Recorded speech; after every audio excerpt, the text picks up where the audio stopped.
تحفظ مومنین، تحفظ مومنین، تحفظ مومنین، تحفظ مومنین، تحفظ مومنین۔ اعوذ باللہ من الشیطان الرجیم، بسم اللہ الرحمن الرحیم۔ میں ہوں آپ کا میزبان محمد واسع اور آپ دیکھ رہے ہیں ٹی ایم پی نیوز کی خصوصی رمضان نشریات۔ جیسا کہ ہم نے آپ سے وعدہ کیا ہوا ہے کہ ہم مسلسل آپ کے سامنے لائیں گے خوبصورت علمی اور ادبی شخصیات کو جن کی وابستگی قوم سے، ملت سے ہوگی۔ تو ایسے ہی آج ہمارے ساتھ بہت ہی خوبصورت علمی شخصیت موجود ہیں۔ ہمارے ساتھ موجود ہیں آج مولانا وقار سمانی صاحب۔ السلام علیکم قبلہ۔ وعلیکم السلام ورحمۃ اللہ۔ قبلہ کیسے ہیں؟ خیریت سے؟ الحمدللہ، پروردگار کا بہت احسان۔ قبلہ، ہمارے جیسے پروگرام کا عنوان ہے حقیقت رمضان، تو ہم نے آج آپ کو مدعو اس لیے کیا کہ آپ حقیقت رمضان کے اوپر تھوڑی سی روشنی ڈالیں اور ہمارے ویورز کو بتائیں کہ حقیقت رمضان اصل معنوں میں کیا ہے۔ صحیح۔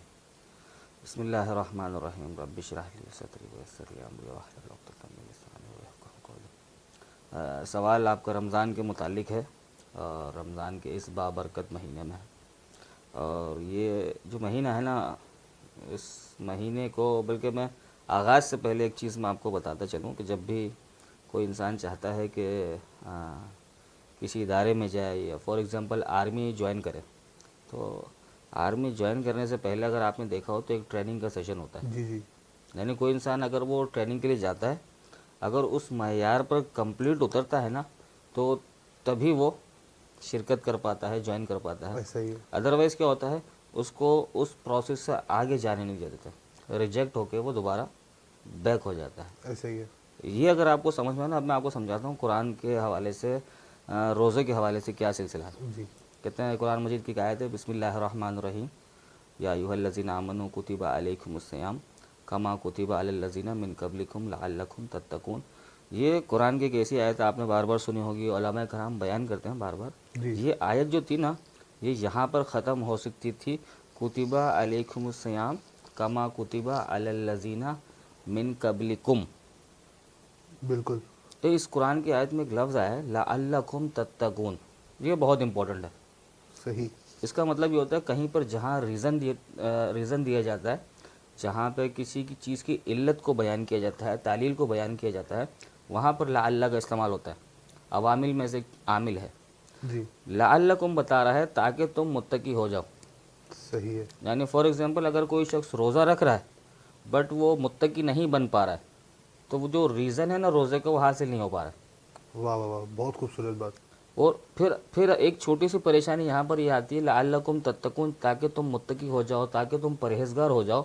تو یہاں پر ایک بات سمجھنے کی عام انسان کے لیے ہے کہ تقوی کیا ہے، متقی کیا ہے، اور یہ ایکچولی ہے کیا جو ہمیں بننا ہے۔ بالکل اس کے لیے پھر تھوڑا سا روشنی ڈالنی پڑے گی اس چیز کی طرف کہ جسے ہم کہتے ہیں خطبہ شعبانیہ۔ بالکل۔ خطبہ شعبانیہ جو جمعہ کے دن لاسٹ فرائیڈے تھا شعبان کا، اس وقت جناب رسول خدا نے ارشاد فرمایا۔ اگین اسی چیز کو سمجھانے کے لیے ہم تھوڑا سا سہارا لیتے ہیں ایک خطبے کا نہج البلاغہ سے، جس خطبے کے بہت سارے نام ہیں بٹ اس میں جو سب سے معروف نام ہے وہ خطبہ جناب حمام کے نام سے ہے۔ اچھا۔ جی، یعنی بڑا حیرت انگیز واقعہ ہے، میں آپ کو بتاؤں گا۔ ان دو باتوں کو بتانے سے پہلے میں ایک بات آپ کو بتاتا ہوں۔ ایک بار ایسا ہوا، جناب کائنات کے رسول نے کچھ افراد سے سنا کہ ایک روزہ دار خاتون ہے، کسی سے لڑائی کر رہی ہے، یا کچھ ایسا معاملہ ہوا ہے کہ کچھ نازیبہ الفاظ اس کی زبان سے جاری ہوا۔ صحیح ہے۔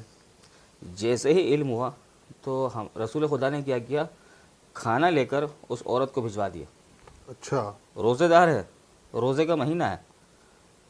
میرے خیال سے اس کائنات کے رسول شاید ہمیں بتانا چاہ رہے ہیں، اور اس کو بھی بتایا کہ اگر زبان سے ایسے الفاظ اگر جاری ہوتے ہیں تو اس سے بہتر ہے کہ اپنا روزہ افطار کر لو، اس روزے کا فائدہ نہیں ہے۔ واہ واہ، یعنی کیا بڑی خوبصورت بات ہے۔ کمال کی بات بتائیے۔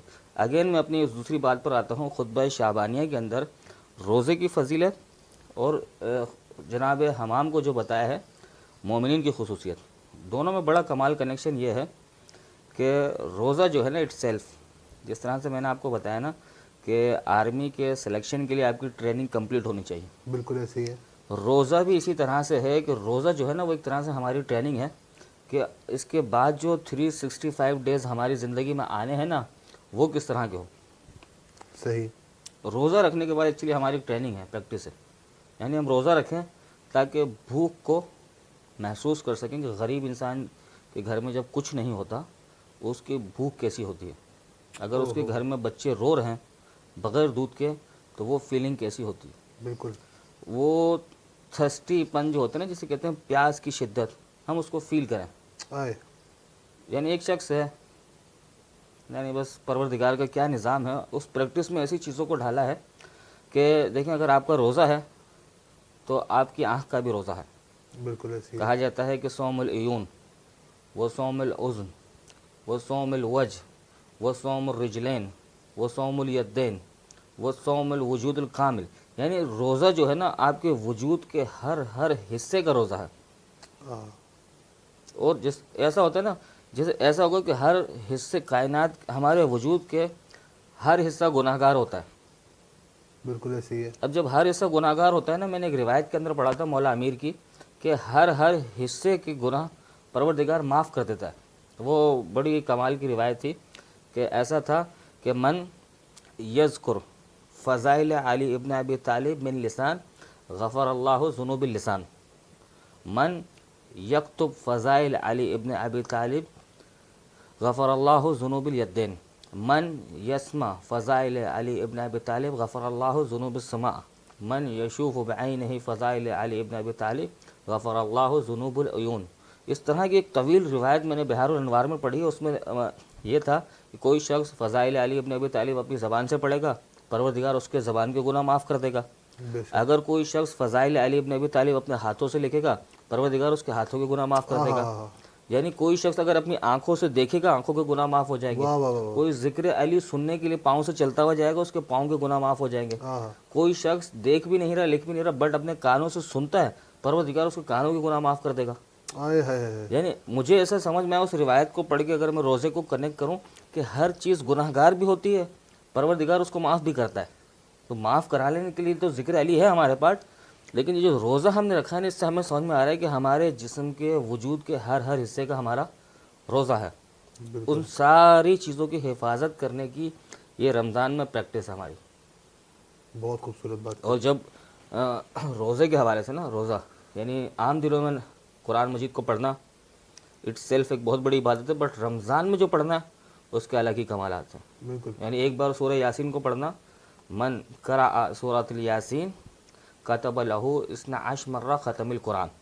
یعنی کوئی ایک بار سورہ یاسین پڑھتے ہے 12 ختم قرآن کا ثواب انہیں مل جاتا ہے. اور قرآن آیا بھی تو رمضان کے مہینے میں. جی بالکل رمضان میں آیا ہے.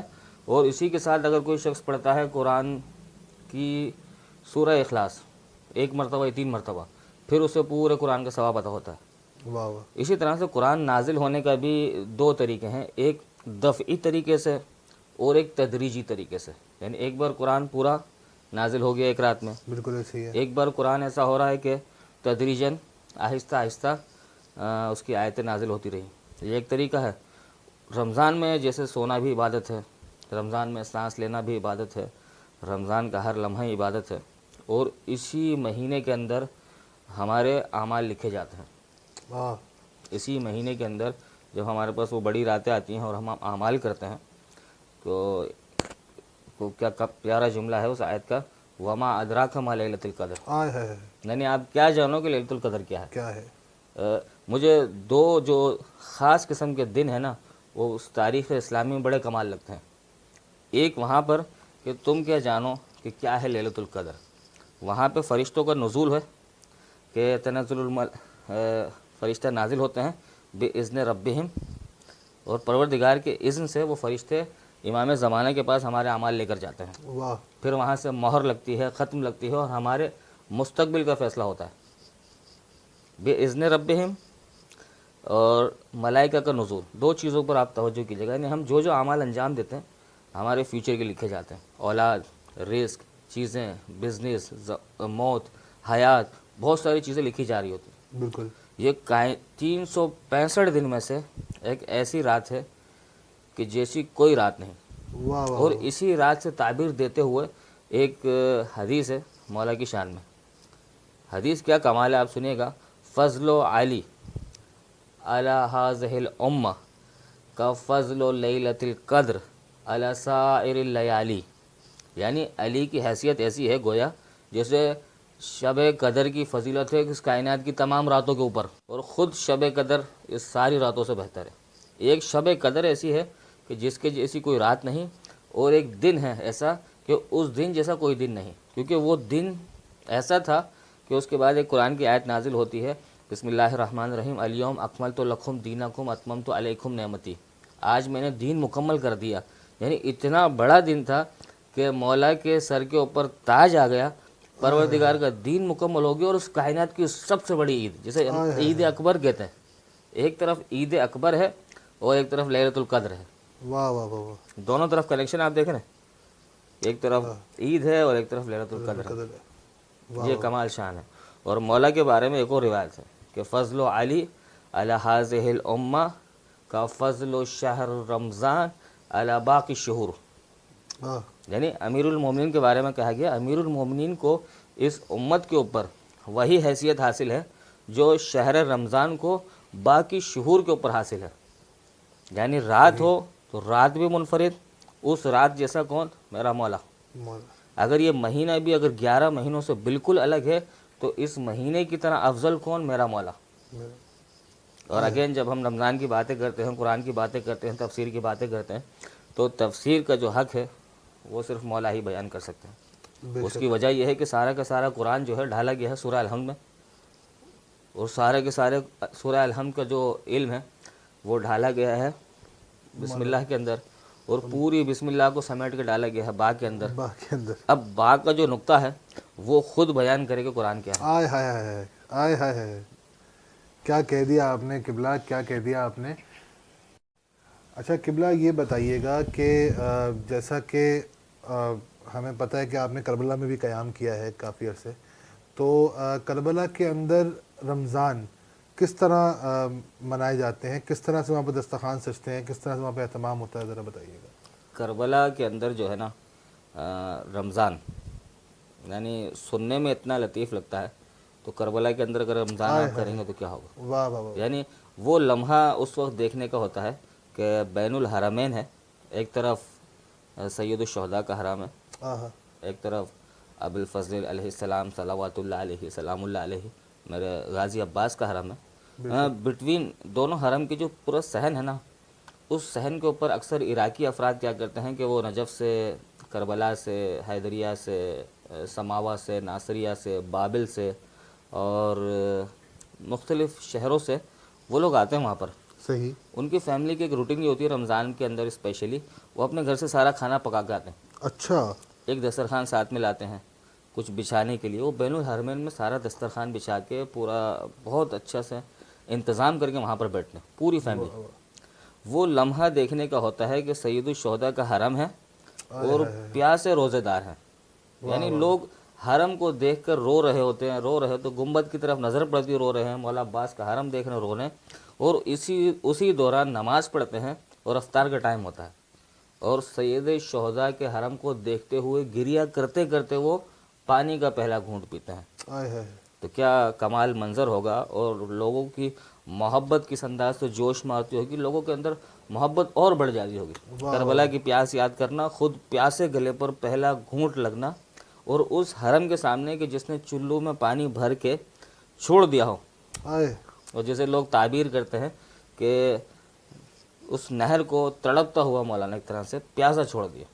آئے، تو یہ کمال منظر ہوتا ہے کربلا کے اندر رمضان میں۔ کبھی آپ کو زندگی میں موقع ملے تو ایک بار ضرور وہاں پر رمضان کے کچھ دن گزاریے گا کربلا بین الحرمین میں۔ انشاءاللہ ہماری تو خوش نصیبی ہے کہ ہم وہاں جائیں اور وہاں جا کر رمضان گزاریں اور محرم گزاریں، رمضان گزاریں، یہ ہماری سعادت ہوگی۔ اچھا قبلہ یہ بتائیے گا کہ تحفظ المومنین پاکستان کے بارے میں آپ کا کیا اظہار خیال ہے؟ تحفظ المومنین پاکستان اٹ سیلف جو ناظم صاحب چلا رہے ہیں ادارہ، جی، ایک بہترین کاوش ہے، اور پورا سال ولادت کے عنوان سے، شہادت کے عنوان سے مجالس کا انعقاد یا جشن کا انعقاد، یا اس کے علاوہ مختلف علاقوں میں جیسے آپ نے بتایا راسی کوٹ میں، شاہ ٹاؤن کے اندر مدارس کھولنا بچوں کے لیے، ان کو اسکولز کے لیے اسٹیشنری پرووائڈ کرنا، بیگز پرووائڈ کرنا، بکس دینا، چیزیں دینا، بہت بہترین کاوش ہے. اگر یہ اسٹیپ بائی اسٹیپ بڑھتی چلی جائے گی تو اس سے اچھا کوئی کام میں نہیں سمجھ تو ہو سکتا ہے. اس وقت ہماری قوم کو، اس وقت ہماری ملت کو، اس وقت تشیع کو سب سے بہترین انداز میں جو خدمت کر سکتا ہے نا، وہ ہماری آنے والی جنریشن ہے، بالکل ایسے وہ ہمارا یوتھ ہے. تو ان کو سیرت آل محمد سے، علوم آل محمد سے، مسائل شریعہ سے، تاریخ سے، نہج البلاغہ سے، قرآن سے، ان سارے علوم سے آشنا ہونا بڑا ضروری ہے. بالکل ایسے ورنہ ہماری آنے والی جو جنریشن ہوگی نا، وہ بہت ساری چیزوں سے لا علم ہوگی. کیونکہ آنے والی جو جنریشن ہے نا، وہ ہمارا جلوس سنبھالے گی. ایسے ہی آنے والی جنریشن ہماری اسکاؤٹس بنے گی. آنے والی جنریشن ہمارا تابوت اٹھائے گی. آنے والی جنریشن ہمارا علم اٹھائے گی.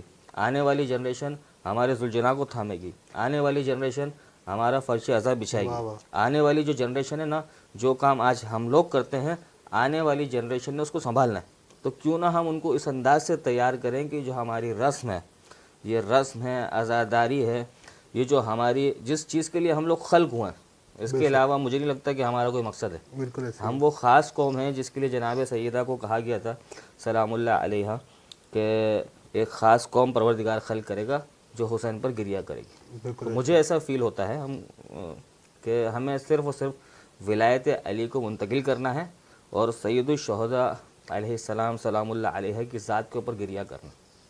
بالکل ایسے تو یہ اس چیز کا جو سب سے بہترین یہی کام ہے نا، مقصد حیات ہے. وہ جو آپ کی تنظیم کام کر رہی ہے، میری دعا ہے کہ بہتر سے بہتر انداز سے وہ کام کرتی رہے. اور یہ کام جو ہے دنیا کو لوگ نظر بھی آنا چاہیے، لوگ اس کو اپریشیٹ بھی کریں اور اس ٹیم کا حصہ بنتے چلے جائیں. کیونکہ جتنے لوگ بڑھیں گے کام بڑھتا چلا جائے. اور ہمارا مقصد اور آپ کا مقصد سب کا یہی ہے، ترویج دین، تبلیغ علوم آل محمد اور خوشنودی آل محمد. بے شک اس کے علاوہ تو ہمیں کچھ بھی نہیں چاہیے کہ ہماری عاقبت بخیر ہو، اور جب ہم مر جائیں اور قبر میں جائیں تو ہمیں مولا کے سامنے شرمندگی نہ ہو. بے شک ایسے ہی ہے. بے شک ایسے ہی ہے. قبلہ بہت شکریہ آپ کی آمد کا اور ہمارے ساتھ اتنا خوبصورت وقت گزارنے کا، اتنی خوبصورت باتیں کرنے کا. بہت شکریہ آپ کا. اسی محبتوں کے ساتھ، اسی خلوص کے ساتھ ہم آپ سے اجازت چاہیں گے کہ آپ دیکھتے رہیں گے ٹی ایم پی نیوز کی خصوصی رمضان نشریات اور ہمارے ٹی ایم پی نیوز کے چینل کو سبسکرائب کریں گے. بہت شکریہ. السلام علیکم.